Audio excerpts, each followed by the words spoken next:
What's up, everybody? It's Jimmy here, and today I'm at my good friend Kevin Anderson's house. Kevin and I actually grew up together in Virginia. He's a couple years older and used to give me a ride to high school before I had my driver's license. Sure did. But he's moved down here to the Charlotte area, and you've recently taken up oil canvas painting. So I just thought it was really cool. Usually I'm interviewing business owners, but I wanted to talk to you and kind of show what your hobby is, because I thought people would be very interested in that. Right on.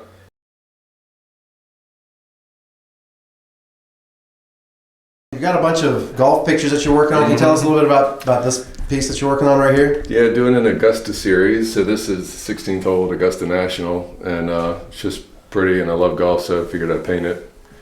But yeah, this is one I'm just currently working on. It's in its unfinished stage right now. Nice. So how, what was it that inspired you to get back into painting? Because I know you told me that you hadn't painted in 20 plus years. Yeah, I painted in high school and I loved it. I was in the Art Honor Society, and I didn't pursue it in college or for a career. And I got back into it a little bit a few years later, and then just kind of put it on the shelf because life gets busy, and got married and had kids. But now that we moved to Waxhaw and I have a room that I can dedicate for my studio, I have the space. So that's really a big deal. So I've been here 2 years, and ever since I moved in, I just started painting again. Nice. Because I just love it, I want to first show people some of the works that you've done that are on your wall right here. Sure. You can come over here and you can tell us about them a little bit. Sure. So these three are just a couple still lifes I do. They're mainly just kind of for practice. They end up looking pretty decent, but I just kind of work on my brush work, and they just really help overall. Anything you paint, any experience, every single painting, I just try to improve and get better. Okay. These are some back porch flowers. A lot of these I just take pictures of things around me, and I just paint from the photographs. Some of them are stock photos, like this dogwood picture right here is from a stock photo. My wife wanted some dogwoods for our living room, so I painted that for her. Well, we grew up in Virginia, and that's a state tree. I think it may be the state tree down here. It's the state tree and the state flower of Virginia, so kind of. And then this, I definitely recognize this as being from Augusta right here. Yeah, that's number 13, named Azalea. So that's for my friend Andy. That's a gift for one of my best friends. Nice. And you've got a few Augusta. Are you doing the whole course, or?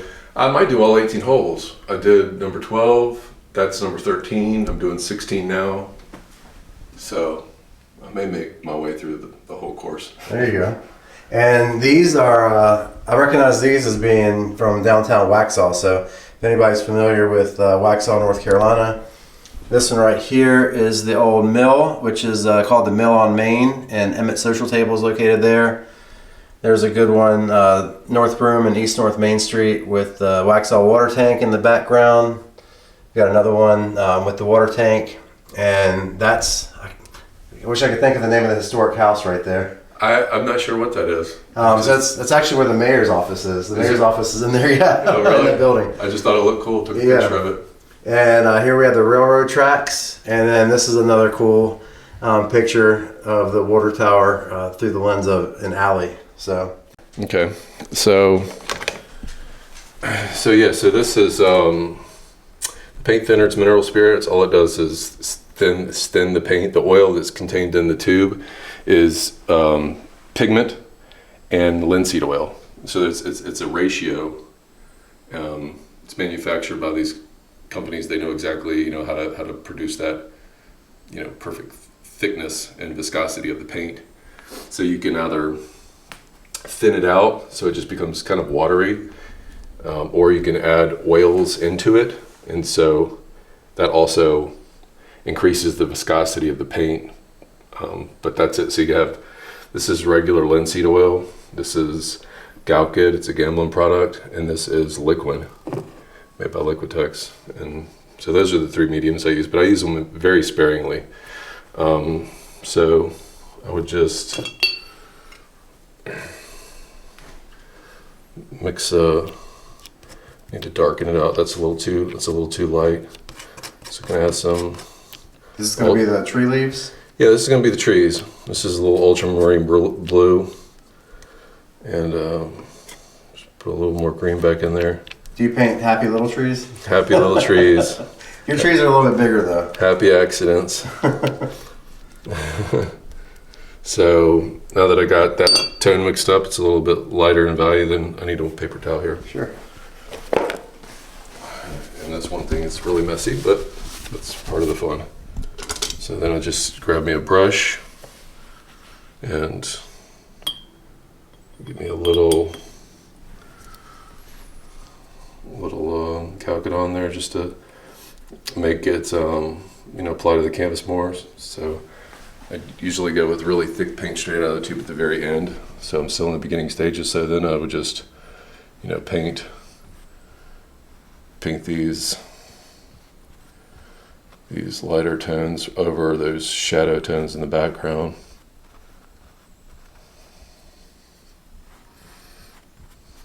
And why is it that you want to paint on this toned canvas instead of painting on white? Because it allows you to better gauge the value of the paint. So value is a scale of whiteness or blackness. So you can see right here on this scale, this is a range of values. So white is at the very end of the spectrum. Mm-hmm. So if I put my greens or my blues on the white, they're going to look a lot darker than they actually are. If that makes sense. So by toning it, you're actually able to kind of show the true color that you're looking to. Yeah. You're looking. The value is probably one of the most important things about painting in general. To get a wide range of values and to get your values to match up. You want your darks to be really dark. You want your lights to be really light, and you want a large range of values. And you want the values to be in the right relationship with all the other values around it on the canvas. Okay. So here I would just continue to put this color in. And you can see I already added my sky in the background, so I don't have to apply the sky. You can't, it's every painter has their preferences. And I just kind of mix it up, and just go with whatever I think looks nice, because ultimately the purpose is to have it, look nice. Yeah. Be nice and pretty and pleasant to the viewer.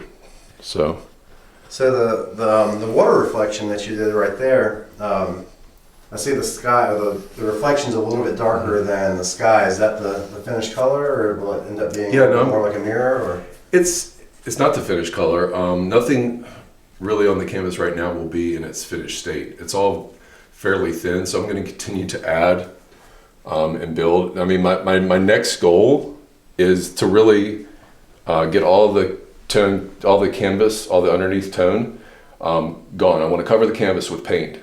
So I get a nice, initial layer of paint on the entire canvas, and then I go back and I continue to work all the areas, improving my shapes, improving my values, continually making just modifications and improvements. It's all about just continually. That's a beautiful thing. Like Bob Ross said, there are no accidents. You mess something up, if it doesn't look right, you can always correct it. Yeah, you're just kind of building on the foundation. Yeah. And Mm-hmm. Yeah. How long does it usually take you to do a project like this? That's a good question. Everyone asks me that. I do it in what are called sessions, I guess is the best way to describe it. So the first session is toning the canvas, drawing the picture in, maybe starting on some of the colors, the darker shadows, maybe spend 2 hours on that, and then come back again another day, and I'd go for another session of maybe 2 or 3 hours. Sometimes I pick up my paint and I'll paint for 30 minutes or an hour, but usually it takes me about 3 to 4 sessions on average to come to a finishing point where I feel like I'm done and there's nothing more I can do to it. Mm-hmm. So how many sessions have you done on this one right here? I've done 2 sessions? I've done 2 sessions on this. Okay. So the first session was toning the canvas, drawing the picture in, and I started with, I actually started kind of in reverse. I started with all these greens. Uh-huh. I put them in first, and I usually start with the dark shadows, but for some reason I put these greens in. I wanted to get those set down, and then I did all my shadowing, and I did the shadowing in the sky on the second session, and maybe pick it back up this weekend when I get time. So I just want to let people know about your Instagram as well, because that's one of the places that I know you like to showcase your final work. How can they follow you on social media? So my Instagram handle, I guess it's called. Yeah. I don't know what it's called. It's at Painter Kevrock. Okay. And you can see my finished works. I haven't been posting anything other than the finished products. I might branch out and start showing more of the process and paintings as they start, and when they're in their mid stages, or haven't done any videos yet. I'm kind of an amateur when it comes to social media. Don't know that much about it, but I like posting my stuff up there just to share it.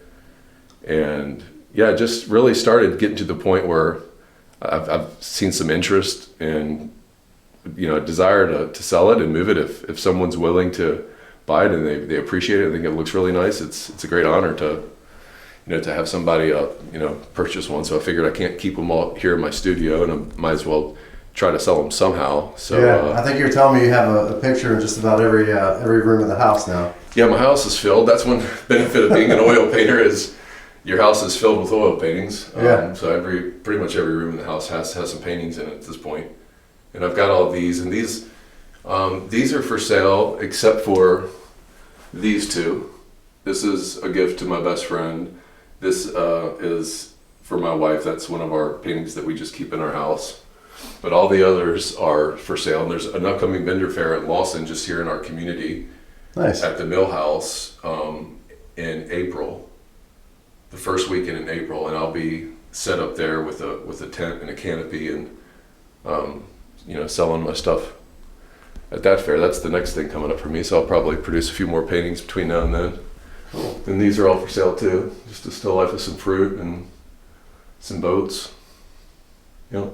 Nice. Well, Kevin, really appreciate you spending a few minutes with me and kind of showing what you do and how you do it. I've been keeping up with your paintings and stuff on social media, so to come over here and be able to see them in person is pretty cool, and then to be able to share that with other people. So if you are interested, let me turn this back around here. If you are interested in any of Kevin's work, you can go on Instagram and go to @PainterKevRock, and that's where you'll be able to see his pictures. And if you want to reach out to him about purchasing any of his work, or if you're just curious and want to follow along and see what new comes out, go ahead and follow him. So thanks so much for watching. I really appreciate it. Yeah, thanks, Jimmy. You got it. A lot of fun. All right, guys, take care. We'll see you on the next video. Thanks.